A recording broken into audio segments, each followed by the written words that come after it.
Hello दोस्तों, कैसे हैं आप सब। स्वागत है आप सभी का कॉमिक वर्ल्ड चैनल पर। तो चलिए दोस्तों, शुरू करते हैं राज कॉमिक्स में बांकेलाल सीरीज की अगली कॉमिक्स, काटो काटो।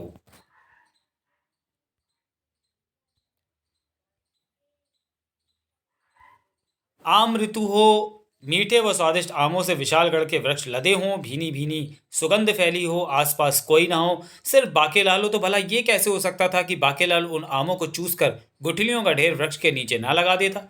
तो भैया, ऐसा सोचकर बाकेलाल चढ़ गया आमों से लदे एक वृक्ष पर। अच्छे अच्छे खा लूंगा, पिलपिले मोटे के लिए ले चलूंगा। लेकिन बाकेलाल को उस वक्त भला कहाँ पता था कि आज आम खाना उसके भाग्य में नहीं लिखा। और ये क्या, आम को इस दुष्ट गिलहरी ने झूठा कर दिया। और ना मैं झूठ बोलता हूँ न झूठा खाता हूँ। झूठे हुए आम की हालत देखकर तो बाकेलाल और भी चौंक पड़ा। छिलका छिलका रह गया, अंदर गूदा गायब हो चुका है। यानी कि आम हो गया है पिलपिला। कमाल है। खैर, दूसरा आम तोड़ता हूँ। मैं बिना खाए कैसे पिचक गया, गूदा किस राह से निकला। बाकेलाल ने उस आम की ओर हाथ बढ़ाई था कि पुनः उसी गिलहरी ने उछलकर आम में अपने पैने दांत धसा दिए। अरे ओ डस्टा, रुक जा, कर दिया इसे भी झूठा। ची ची ची ची। अरे, गिलहरी के काटने से ये आम भी पिलपिला हो गया। उसके बाद तो बाकेलाल जिस आम की ओर हाथ बढ़ाता, गिलहरी उसे ही काट कर बना देती पिलपिला। गिलहरी को मजा चखाने के लिए बाकेलाल ने इस बार उस शाखा को जोर से हिला दिया। शैतान गिलहरी, इस बार तुझे बाकेलाल आम नहीं चखने देगा, बल्कि चखाएगा मजा। गिलहरी नीचे गिरने के स्थान पर बाकेलाल की ओर उछली। ची ची ची, अब मैं भी आम नहीं काटूंगी, बल्कि इस बाकेलाल को काटूंगी। अरे बाप रे, ये तो मेरी तरफ ही आ रही है, मुझे काट खाने। बाकेलाल ने आओ देखा ना दाव कूद गया नीचे। इसने मुझे काट लिया तो कहीं मैं आम की तरफ पिलपिला ना हो जाऊं। मगर गिलहरी तो बाकेलाल के पीछे हाथ धोकर पड़ गई। ची ची ची, कट्टो, गिलहरी के दांतों से आज तक कोई नहीं बचा। मैं गिलहरी की सी तेजी से नहीं भाग सकता, ये जल्दी मुझ तक पहुंचकर मुझे काट लेगी। ये कमबख्त घोड़ा कहाँ मर गया। मैं तो यहाँ घास चर रहा हूँ, पर यह बाकेलाल गधे की तरह कहाँ भागा जा रहा है। अब गिलहरी बाकेलाल के इतना निकट आ गई कि बाकेलाल चीखे बिना न रह सका। बचाओ बचाओ, कोई मुझे इस गिलहरी से बचाओ। ची ची ची, अब तो तू बच लिया मुझसे। ये तो कोई पिलपिली चट्टान लगती है जिससे मैं टकरा गया हूँ। धा। अब तो मैं गिर भी गया। अब गिलहरी मुझे काटे बिना नहीं छोड़ेगी। गिलहरी ने अपने दांत धसा दिए उसी ऋषि के शरीर में। अरे दुष्टा, तूने मुझे दोबारा क्यों काटा। ची ची ची, मगर स्वामी, मैं तो बाकीलाल पर झपटी थी, आप बीच में कहाँ से आ गए। मैं बीच में कहाँ से आया ना मुराद, बीच में तो तू आई है मेरी तपस्या के। जबकि बाकीलाल को ऋषि के रूप में नजर आया तिनके का सहारा। ऋषिवर, कृपया कर मुझे इस गिलहरी से बचाएं। ये कटखनी कटखनी गिलहरी मुझे काटना चाहती है। ओ तो तू है बाकेलाल, जो मुझसे टकराकर खुद तो बच गया, मगर तेरे धोखे में गिलहरी ने मुझे दोबारा काट लिया। दोबारा? हाँ, ये कमबख्त एक बार मुझे काट चुकी है। इसके कांटे के प्रभाव से कोई भी चीज़ पिलपिली हो जाती है, और अगर ये किसी प्राणी को काट लेती है तो वो कटखना भी हो जाता है, जैसे मैं पिलपिला और कटखना हो गया हूँ। किट किट किट किट किट किट चिट, चिट, चिट। ओह, इस वृक्ष की छाल और सारे पत्ते तुमने ही काट खाए हैं। लेकिन ये गिलहरी अब तो बिल्कुल शांत हो चुकी है। हाँ, लेकिन अगर मैं इसे आदेश दूंगा तो ये तो मैं ज़रूर काटेगी। क्या ये आपका आदेश मानती है। हाँ, ची ची ची। लेकिन एक गिलहरी आपका आदेश कैसे मान सकती है। इसकी एक लंबी कहानी है जिसे मैं तुम्हें छोटी करके सुनाता हूँ। ऋषि ने कहानी कहनी शुरू की। मैं तब साधु नहीं था, ईश्वर की भक्ति करना तो दूर, मैं तो प्रसाद भी उसके मंदिर से चुरा कर खा जाता था। और मेरा नाम था कन्हैया। काम के तो नाम से मुझे घृणा थी। गांव के पनगढ़ पर जल भरती सुंदरियों को तंग करने में मुझे बेहद आनंद आता था। तड़ाक, हाय दैया। भगवान कृष्ण भी तो गोपियों के मटके फोड़ा करते थे, मैंने फोड़ दिए तो क्या बुरा किया।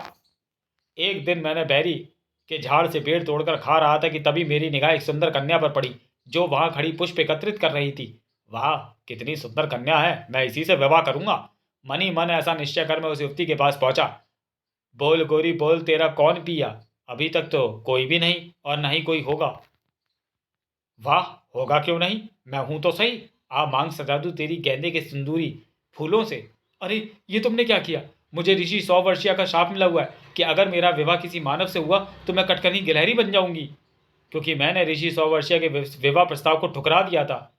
कन्या कट्टो, हमारी उम्र 100 वर्षीय तो है, हमारे मुंह में दांत ही तो नहीं है, हमारे पेट में हाथ है खराब ही सही तो सही, हमारे सिर व दाढ़ी के बाल सफ़ेद ही तो हैं, हमसे बस खड़ा ही तो नहीं हुआ जाता, हमारे फेफड़े ही तो खराब है, किसी न किसी तरह सांस तो लेता ही हूँ, हमें सुनाई ही तो कम देता है।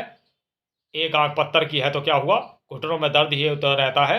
आखिर तुम मेरा विवाह प्रस्ताव स्वीकार क्यों नहीं करती? आखिर मुझ में क्या कमी है? और इस पर जब मैंने उसके विवाह प्रस्ताव को स्वीकार नहीं किया तो वे क्रोधित हो गए। कन्या, अब तू किसी भी मानव से विवाह नहीं कर पाएगी, और अगर करेगी तो तुरंत कटकनी गिलहरी बनकर उसे काट लेगी। तेरे कांटे के असर से प्राणी पिलपिला व कटकना हो जाएगा। नहीं, ऐसा मत करे ऋषिवर, मैं आपकी पुत्री समान हूँ। क्या कहा, पुत्री समान? ओह पुत्री, मुझे क्षमा कर दो। दरअसल कुछ देर पूर्व तक मुझ पर एक राक्षस की मायावी शक्ति का प्रभाव था, जिससे मेरी मति भ्रष्ट हो गई थी, और 100 बरस तक ब्रह्मचार्य का पालन करते करते मैं विवाह की बातें करने लगा। किंतु तुम्हारे मुंह से पुत्री शब्द सुनते ही अब मैं उस प्रभाव से मुक्त हो गया हूँ। किंतु ऋषिवर, मेरा क्या होगा? पुत्री, अब तो हमने शाप दे ही दिया है। इस शाप से तुम्हारी मुक्ति तब होगी जब तुम्हारी मांग भरने वाला तुम्हारे कांटे के असर से मुक्त हो जाएगा, और ऐसा तब होगा जब उस राक्षस की मृत्यु होगी जिसकी मायावी शक्ति से हमारी बुद्धि भ्रष्ट हो गई थी। इतना कहकर ऋषि 100 वर्षीय वहां से चले गए। और इसलिए मैं शैतान कन्हैया से ऋषि एक बाल बनकर भगवान वर्दे की तपस्या कर रहा हूँ, ताकि मेरे मन में पराई स्त्रियों को देखकर दूसरे विवाह का ख्याल भी ना आए। वरना मेरी कट्टों का क्या होगा? इस कमबख्त ने मुझे काटकर मेरी तपस्या भंग कर दी, और इसने तुम्हें इसलिए नहीं काटा क्योंकि इसकी दांतों की खुजली मुझे काटकर फिलहाल समाप्त हो गई है। ऋषि एक बाल की कहानी सुनते सुनते एकाएक बाकीलाल की आंखें चमकने लगी। अगर ये गिलहरी मुझे मिल जाए तो मैं इससे मोटे को कटवाकर उसे भी बना दूंगा पिलपिला और कुत्ते की तरह कटकना। लेकिन ये गिलहरी मुझे मिलेगी कैसे? मांग कर देखता हूँ। और फिर ऋषिवर, मैंने ये सोचा है कि जब तक आप अब भगवान वर्दे को प्रसन्न करके शाम मुक्ति का वरदान नहीं प्राप्त कर लेते, तब तक कट्टों की जिम्मेदारी आप मुझे सौंप दें। और अगर आपने ये जिम्मेदारी मुझे देने से इनकार किया तो मैं आपके चरणों के ऊपर माथा पटक पटक कर अपनी जान दे दूंगा। मेरे पाँव तोड़ेगा क्या? आ ची ची ची ची। बाकीलाल, ये काम इतना आसान नहीं जितना तूने सोच लिया। क्या क्या मतलब ऋषिवर? ये गिलहरी मैं तुम्हें दे तो दूंगा, मगर ये गिलहरी तुझे मेरे दांतों की खुजली मिटाने के बाद ही मिलेगी, और ये खुजली मिटेगी तुझे काटने से ही। क्या? किंतु बाकीलाल को तो वह गिलहरी हर हाल में चाहिए थी। ये गिलहरी प्राप्त करने के लिए मैं अपना अंग अंग कटवा सकता हूँ। क्या सोच रहे हो बाकीलाल? बताओ पहले कहाँ काटूं? कहीं से भी शुरू हो जाओ बाकी ऋषिवर। तो फिर सबसे पहले मैं तेरा गाल काटूंगा। किट किट किट किट किट। खच आनंदम। अब मैं काटूंगा तेरा दूसरा गाल। कच। घोर आनंदम। अब मैं काटूंगा तेरी नासिका। सुर्खियों मत, वरना गिलहरी से कटा दूंगा। बाकीलाल की गर्दन पर काटने के बाद, और अब मैं तुझे काटता ही चला जाऊंगा। कच कच आ। और तब आनंद मंगलम कल्याणम। ये लो गिलहरी। ऋषि के बच्चे, तू गंजा हो जाए। कांटे का दर्द तो बहुत हो रहा था, मगर गिलहरी मिलने की प्रसन्नता ने उसको वह दर्द भुला दिया था। इस प्रकार मन ही मन प्रसन्न हुआ बाकीलाल जाने के लिए वापस पलटा। वो मारा पापड़ वाले को। इस बार मेरी योजना जरूर पूरी होगी। जान बची। दरअसल इसने मुझे दोबारा नहीं बल्कि 350वीं बार काटा है। जब तक ये कुछ ना काटती ना रहे, इसकी खुजली नहीं मिटती। कुछ दूरी बाकीलाल को अपना घोड़ा भी घास चरता हुआ मिल गया। बाकीलाल उस पर सवार होकर वापस महल की ओर चल पड़ा। कट्टो गिलहरी को महल में छिपाकर ले जाना ही उचित होगा। विशालगढ़ से 2 राज्य आगे राक्षस मजबूत केतु कर रहा था तांडव। जय जय शिव शंकर, काटा लगे ना कंकर, की प्याला तेरे नाम का पिया। मर जाऊंगा मैं, मिट जाऊंगा, जो तूने मुझे थाम ना लिया। ओ सौरभ दी। हे भोले शंकर, मुझे प्रसन्न करने के लिए तुझे प्रसन्न करने के लिए तांडव नाच नाच कर मैं पिछले 1 सप्ताह से कठोर तपस्या कर रहा हूँ। प्रकट हो भगवान, कसम से वर नहीं मांगूंगा, तुम दे दोगे तो ले लूंगा। हे। भोले शंकर आगे पिघल ही गए। प्रकट होकर बोले, वर मांगो वत्स। देख लो भगवान, मैंने नहीं मांगा, आप ही दे रहे हो। मुझे पृथ्वीवासियों के स्वभाव का पता है वत्स। वर नहीं दूंगा तो तुम फिर मेरी तपस्या शुरू कर दोगे। आप कितने समझदार हैं भगवान। मगर बस ध्यान रहे, जो भी वर मांगना एक ही सांस में मांगना, अन्यथा मैं तथास्तु नहीं कहूँगा। आजकल भक्त बड़े चालाक हो गए हैं। वो मुझसे लंबे लंबे वर मांग लेते हैं और मैं भोले भंडारी दे भी देता हूँ। एक ही सांस में भक्त कम मांगेंगे। जो वर मुझे चाहिए वो इस प्रकार है, सो मत जाना भगवान, और ध्यान से सुनना। ही भगवान को शायद पता नहीं है कि प्राणायाम करके मैंने अपनी सांसों को कितना लंबा कर लिया है। नोट, कृपया वरदान को एक ही सांस में पढ़ें। भगवान, एक ही सांस में वर मांगता हूँ कि मैं ना तो शस्त्र से मरूं ना शास्त्र से, न जल से मरूं, न आग से, न वायु से मरूं, न जटायु से, न रथ के पहिए से मरूं, न हाथी के पांव तले कुचल कर, न बेलन से मरूं, न चिमटे से, न सुई से, न रुई से, न किसी रोग से, न भोग से, न खुजली से, न आकाश में चमकने वाली बिजली से, न किसी पशु के पंजों व धातु से, न किसी मानव के हाथों से, न डर से मरूं, न किसी के निडर से, न धक्के से मरूं, न मुक्के से, न हुक्के से, न नाच से मरूं, न कांच से, न लस्सी से मरूं, न रस्सी से, न जहर से मरूं, न कहर से, न प्रलय से मरूं, न ज्वालामुखी से, न डूब कर, न कूद कर, न मर्म से, न शर्म से, न गर्म से, न नरम से, न ठंडे से, न डंडे से, न कांख से, न आँख से, न झाड़ से, न पहाड़ से, न दहाड़ से, न मोटे से, न पतले से, न लंबे से, न गिट्टे से, न भिंडी से, न टिंडे से, न कोड़े से, न नाड़े से, न गाड़ी से, न पिछाड़ी से, न दिन से, न भीन से, न रात से, न लात से, न उल्टे से, न पलटे से, न सीधे से, न टेढ़े से, न फूक से, न चूक से, न दर्द से, न मर्द से, न ओजा से, न खोजा से, न भागवान से, न भगवान से। भैया एक ही सांस में पड़ा है, बचिए भगवान, बहुत सारी सांसें इकट्ठे हो गई हैं। भगवान तथास्तु तो बोलो।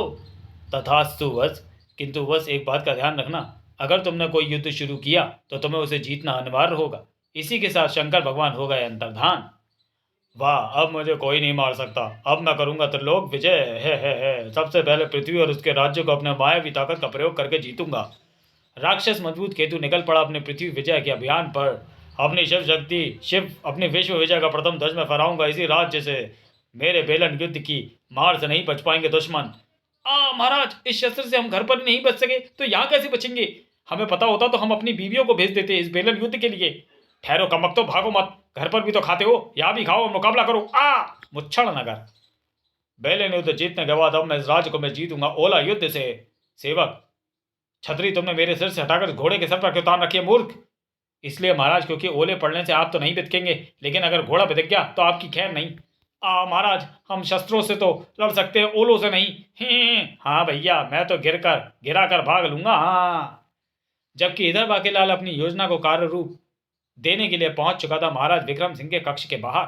चल मेरी गिलहरी, सबसे पहले मैं तुझे कटवाऊंगा विशालगढ़ के सबसे ज्यादा गुदगुदे और मुछड़ीले आदमी को। ची ची ची ची ची ची ची, मेरे दांतों में भयानक खुजली मच रही है काटने की। अगर ये बाकीलाल मुझे शीघ्र ही ना छोड़ता तो मैं इसे ही काट लेती। वाह, गिलहरी अंदर गई और अभी बाहर आएगी मोटे की चीख की आवाज। ये आई, अब तो आई। बस दरवाजे पर ये बाहर निकली मोटे की चीख। बाकीलाल चाचा, क्या कर रहे हो? बचाओ। कौन? ओ, तुम मोहक भतीजे, तुम यहाँ क्या कर रहे हो? मैंने तो पिताश्री को बुलाने मैं तो पिताश्री को बुलाने आया था। सब राज दरबार में पिताश्री की प्रतीक्षा कर रहे हैं। पर मेरे बोलने पर तुम डर क्यों गए बाकीलाल चाचा? मैं डरा नहीं भतीजे, बल्कि दर्द से करा रहा था। मैं सुबह घोड़े से गिर गया था और तुमने घोड़े वाली जगह पर ही हाथ रख दिया, तभी कक्ष गूंज उठा एक तेज चीख से। आ गई। ये तो पिताश्री के चीखने की आवाज है। क्या हुआ उन्हें? ठहरो भतीजे, मैं भी आता हूँ। लगता है गिलहरी ने अपना तमाम काम कर दिया। पिताश्री, क्या हुआ? पुत्र, उस गिलहरी ने मेरे पाँव पर काट खाया है। बाकीलाल, मुझे गिलहरी ने काट खाया। क्या? मगर गिलहरी कक्ष में आई कैसे? ये बाकीलाल चाचा बाहर खड़े आकर किसके बाहर निकलने की प्रतीक्षा कर रहे थे? कहीं उसी गिलहरी की तो नहीं? बाकीलाल, मुझे ना जाने क्या हो रहा है, मैं अपने आप को एकदम हल्का फुल्का महसूस कर रहा हूँ। पिताश्री, आप तो गुब्बारे की तरह पिलपिले हो चुके हैं। मोटा पिलपिला हो गया, वाह वाह। बाकीलाल, मेरे दांतों में भयानक खुजली मच रही है, एक पप्पी देना। माफ करो बाबा। उस ऋषि ने कहा था कि गिलहरी का काटा पिलपिला और कटखरा हो जाएगा।